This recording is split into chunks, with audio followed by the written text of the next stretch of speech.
Tonight on LoOG Center, Tom and I shake off our turkey hangover to bring you the Week 12 highlights. We turn to our old friend Math and take a look at possible playoff scenarios. And finally, we look ahead to the final week of the season. And it's more interesting than you'd think. And the Blitz, next on LoOG Center.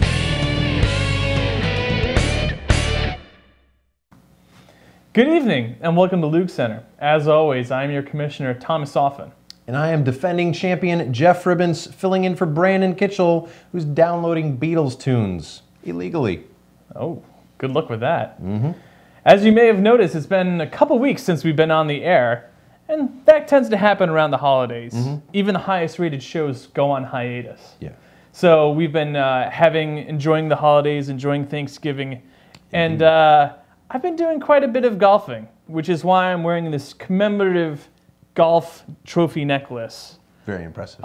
Because I shot a personal best score of 85 this week.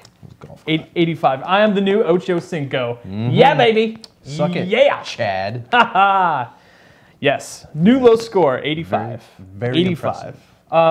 What's your low score? 72. 72. 72. 70. That would be 13 strokes better than 85. Yeah. It was on the same course though. All right. Anyway, Thanksgiving. Yes. Another Thanksgiving has come and gone, and it was a fantastic time this year. Speaking of December, the holidays are quickly upon us. Sure. What are you going to be getting people for Christmas this year? That's easy. I got Christmas covered. Oh, really? Yeah. LoOG swag, baby. LoOG swag? LoOG Center. I didn't even know there was such a thing as LoOG swag. There is. In fact, you can go to LoOGcenter.com and you can buy your very own LoOG Center hoodie. Oh. LoOG Center thermal underwear. LoOG Center hats, mugs, shoe trees, spice racks. LoOG spice racks. LoOG spice racks. Oh. And you can get, this is some pretty big ticket stuff here, a Ford GT LoOG edition. Whoa! I don't even know what that means. They just said they'd do it. Awesome. Yeah.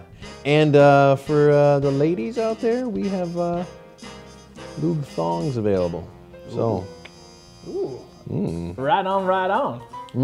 So. You know, it's funny that we do LoOG Center at the same table where we eat Thanksgiving Eve dinner.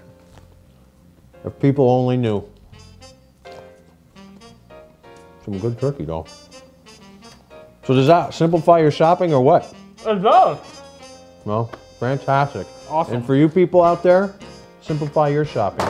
Just buy your loved ones LoOG apparel. Nothing says I love you like a LoOG thong. So I know that LoOG Center has a brand new website, LoOGcenter.com. Exciting. But I didn't know that you can actually buy stuff off LoOG Center. You can buy all kinds of stuff. That's very exciting. I'm interested in what sizes the his and hers thong set comes in. I think a multitude.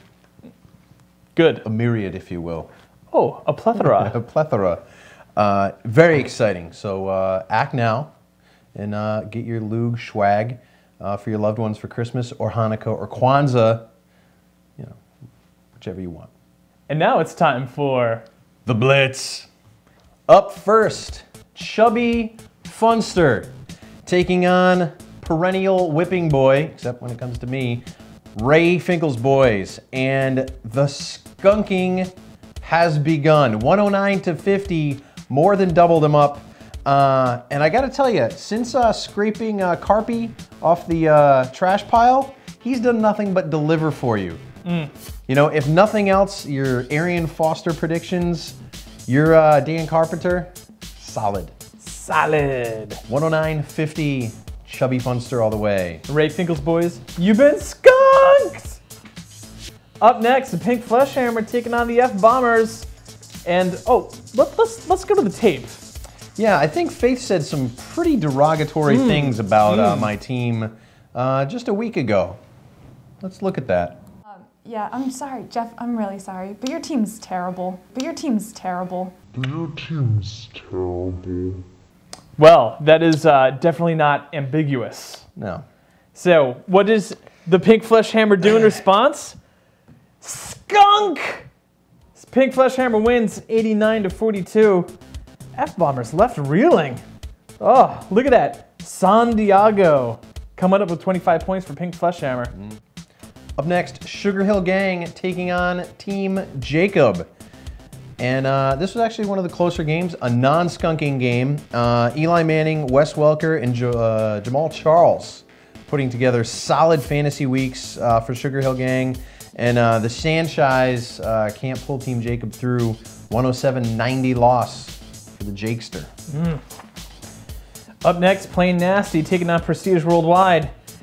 And the Prestige Worldwide season of abomination continues, going down to Plain Nasty 95-67. Kyle Orton pitching in with 27 points. Ask me how good I'm feeling about trading him away for L. Fitz. Yeah. Answer, not good. No.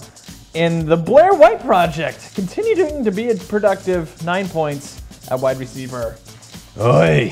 Next up, Touchdown Jesus taking on Responsible Lobster at the Lobster Dome. And the little Jesus that couldn't. He's like playing the QB lottery, and he's only choosing 2 numbers. Troy Smith, he was the winner this week, kicking in 8 points of the 50 for Touchdown Jesus. And Responsible Lobster, Sean Hill, Mike Tolbert, Miles Austin, all contributing well, but Responsible Lobster is kind of like the Cortland Finnegan of the LoOG. Not a lot of people like him. And some people wish Andre Johnson would punch him in the face. So. Next on the docket, Smithfield Slugs skunking the Gothenburg Vikings 110-54. Skunk-a-palooza. And if your team needs a QB, too bad, because the Slugs have taken all of them. Between Vic Castle and Cutler, he had 79 points from his QBs. Very impressive. Unfortunately, you can only start one at a time. And look at on the other side of the ball, Chris Johnson, 0 fantasy points this week. Glee. You expect a little bit more from your #1 fantasy draft pick overall. Maybe next week. Not good. Next up, Slobberknockers taking on Team Evil, and A-Rod can't bail out Team Evil. Huge game for him, 28 points, 344 years, a lot of points. Not enough, because the law firm of Bo, Favre, and Johnson crushes them 97-76. Not a skunking, but still a pretty bad beat now. And in this week's Game of the Week, the Cock Ringos took on the Stepdads in what was an extremely high-scoring affair. The Cock Ringos, however, lost 93-144. The Cock Ringos had Arian Foster. It just says, say Arian Foster with a German accent. Okay. It's always funny. It is. You know, we've been beating that joke to death all season, but we're going to continue Doesn't to do get so. old. So Arian Foster with 23 points. I don't think that was a German accent, though. Who was it? Mary Poppins? It kind of sounded like Mary Poppins. You sounded Just like, keep going. You sounded like Tobias in Arrested Development. I'm Mrs. Featherbottom, and this is my friend Arian Forster.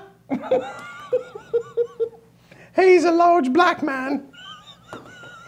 Would you like a banger in the mouth?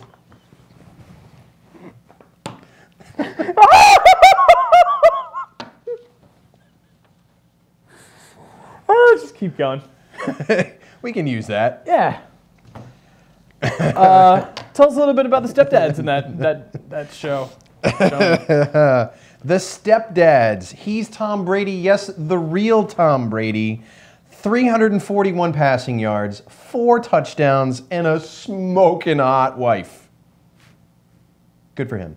And Peyton Hillis continues to be a fantasy stud. 39 fantasy points, 194 total yards, and 3 touchdowns. And Ben Obamananu might have threw an extra B in there. Ben Obamananu. Points, 159 I wonder if he means old Ben Kenobi. Yeah. Yes. Taking a look at the standings, and Charles in charge. Smithfield Slugs at 9-3 hold a commanding lead over the Lobster, 8-3-1, tied with the Gothenburg Vikings. And taking a look at the Saved by the Bell division, the Cock Ringos still on top with the 10-2 record. In the basement, the Pink Flush Hammer! All right, taking a look at our Game of the Week head-to-head matchup breakdown, the Smithfield Slugs still undefeated as well as Team Evil, but I don't think Team Evil is going to be getting another shot at Game of the Week anytime soon. Sugar Hill Gang is 0-1. The Cock Ringos and Responsible Lobster, for being the powerhouses of the league, not very good records. No. Both 1-2, 1-2-1 for the Lobster. GOTW seems to be their kryptonite.